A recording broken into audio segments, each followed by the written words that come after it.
Is your fear stopping you from starting your therapy practice? Are you being held down by all of those naysayers, mainly the ones that are in your head, and not being able to move forward with what you said you want to do?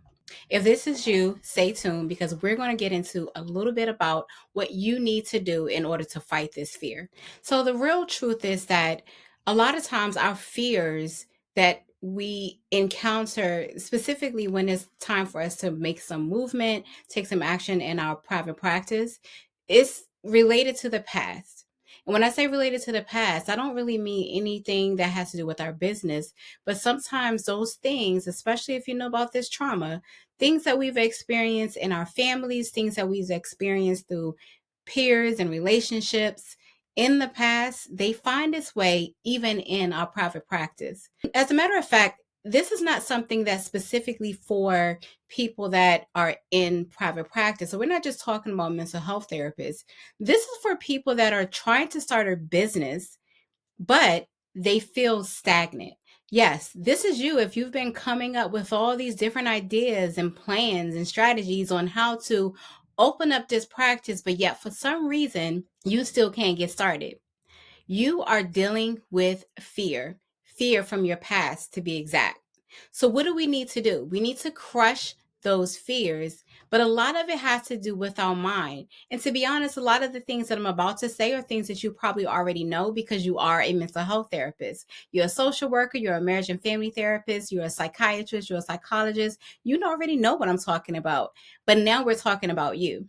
So let's get into this. We're going to start off by just looking at cognitive behavioral therapy. That's one of my favorite approaches. And I find that this particular therapeutic approach can be applied to many things that we go through in our lives. And it definitely has that relationship between the way we think, the way we feel, and the way we behave. In this situation, we're talking about you not starting your therapy practice because you're dealing with all of those negative thoughts. We need to change those negative thoughts into something positive. Now, I know you know where I'm going with this. If you have a negative thought, maybe let's say, I can't do this, it's too difficult, it won't work, all of those things, that's leading to that anxiety and that fear that you're feeling. And what is it doing in terms of the behavior of the consequences? It is stopping you from taking action in your practice. So if we use that cognitive triangle that I just basically been going through, then we can actually change those negative thoughts into something positive. So instead of you saying that you can't do this, that is going to be too hard, that it will never work, we want you to change it to the alternate thought that you can do this. So you're saying, I can start this therapy practice. You're saying that it will work. And the reason why this is actually something that you can use is because it's been done before. So when we think about challenging our negative thoughts, we want to use evidence to help us to get to that other place in terms of building more positive thoughts. And yes, this works for even building your therapy practice. So the evidence that you have is that many people are doing it right now. You've heard them already. You know people that are in this field.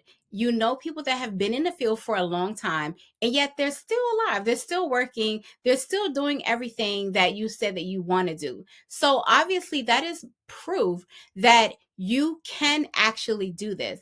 Now, will it be hard? There are many therapists that may say that it is hard. But what I have to say about that is more that, what you put into it, obviously, like people say, you're going to get back. No, what I want you to do really is focus on the resources that you have. So whether it will really be hard is honestly up to you. If you don't know something in your therapy practice, then you can find the resources and the people like me, find a coach to help you to do this. Yes, it can be difficult, but it doesn't really have to be if you utilize the right resources.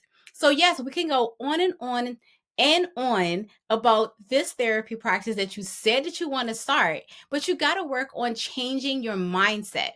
People always talk about mindset, but the reality is that it's true. And of all people, you should know that as a therapist. Let's cast away all of the fear and start your therapy practice once and for all. Take care, authentic therapists.